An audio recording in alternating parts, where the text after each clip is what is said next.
Seems Pakistan is the flavor of the day. WION has learned that Pakistan's Imran Khan government will declare Gilgit-Baltistan as an interim province of the country tomorrow. WION has accessed the document, which will be presented in Pakistan's cabinet meeting tomorrow by their Kashmir and Gilgit-Baltistan minister. Remember, this area was illegally occupied by Pakistan and has been administered by the federal government of Pakistan. Till now, India considers Gilgit-Baltistan as part of undivided Jammu and Kashmir, what we call POK, Pakistan-occupied Kashmir.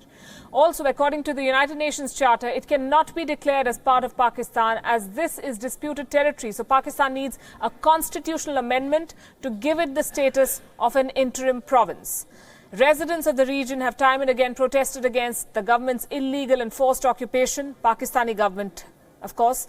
Gilgit-Baltistan activists have taken to the streets in Pakistan-occupied Kashmir and London, demanding an end to the decades-long subjugation and economic situation there. Concerns have been raised over construction of dams and other projects. Activists claim that they are aimed at excluding the locals from development in the region. Joining us is someone who understands the India-Pakistan equation very well and understands how things work in Pakistan. Michael Kugelman, Senior Associate for South Asia Program at the Woodrow Wilson Center in Washington, D.C. Michael, thank you for being with us. How significant would this move be if the cabinet were to clear the declaration of Gilgit-Baltistan as an interim province in Pakistan? Well, it would be quite a significant move, and even perhaps a provocative move, given that, as you note, India has long viewed Gilgit-Baltistan as its own, it's the timing is striking, given that we've just had this major confidence-building measure between the Indians and the Pakistanis with the news of today, and yet quietly, the Pakistanis have engaged in this effort to try to bring Gilgit-Baltistan the status of an interim province. And I think that's significant. I mean, Gilgit-Baltistan is increasingly strategic for Pakistan, particularly given that the Belt and Road Initiative, the China-Pakistan Economic Corridor, looks to that region as a key place to do a lot of development and infrastructure projects. So it could be that Pakistan understands how important that region is for Pakistan as it works with China to build out this major infrastructure project. But absolutely, it's a significant decision, and clearly it will not be received well in New Delhi. Of course. So how does one read the signals coming from Pakistan, Michael? On the one hand, the Prime Minister today said Kashmir is the only issue and there is no issue that we cannot sit together and resolve. Then he invited India for the SAARC summit, something that India has rejected, saying talks and terror do not go hand in hand. On the one hand, we have the Kartarpur project going. On the other, he has Khalistani leaders being showcased at the event, and now this. So what should India see as Pakistan's position? Well, I mean, mixed signals are clearly being sent from Pakistan toward India. And I think, we should not overstate the significance of these developments in Kartarpur. I mean, clearly it's a confidence-building measure, but it's not necessarily the first step toward launching a peace process. No, that's not the case by any means.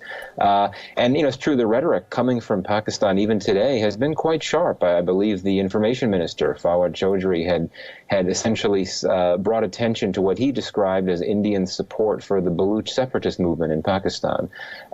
So a lot of provocative language, even with all this conciliatory rhetoric playing out over the last day. My own view is that Pakistan certainly may have an interest in trying to restart some type of dialogue with India, but I do think the ultimate goal on the Pakistan side is to get to the issue of Kashmir, Jammu and Kashmir, which of course is something that Pakistan feels needs to be resolved. India feels it does not need to be resolved because it already has been resolved. So I think that we need to be cautious in judging what exactly Pakistan's motivations are for trying to build more trust and goodwill with India. I think there's a genuine desire on the part of Imran Khan to improve relations, particularly on a person-to-person level.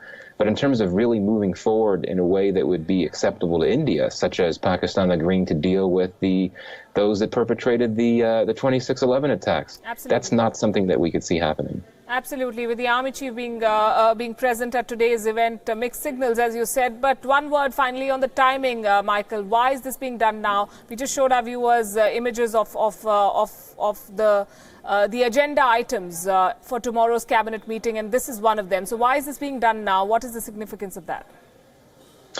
I mean, I can't answer exactly why it's going to be happening tomorrow, but I would go back to what I said earlier, that Gilgit-Baltistan is a very strategically significant region for Pakistan. It always has been, but especially now, given how important it figures in this whole China-Pakistan economic corridor thing. I think it recognizes that it needs to try to lay more of a claim to this region as it tries to move forward with China in building out the CPEC project, for which Gilgit-Baltistan is such a key area. Right. Michael Kugelman, thanks very much for joining us and sharing your perspective on this. And we're not done with Pakistan just yet.